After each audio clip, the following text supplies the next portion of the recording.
Hey guys, and welcome back to this channel. In this video I'll be showing you guys how you can change the font on your Google Chrome browser. Oh my god, my chair is squeaky. Select this tab here and go to settings, which is down here. Then you're going to select appearance. Then you are going to go to customize fonts here. Then you're going to select the font that you want. So for instance, I want this Sketch Zone one. I think you can like also install it yourself and stuff like that. I'll just select this one.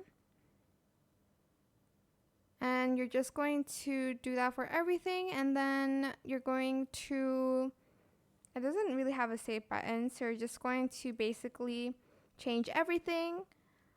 But yeah, that is pretty much it. You can also adjust the font size here if you'd like to.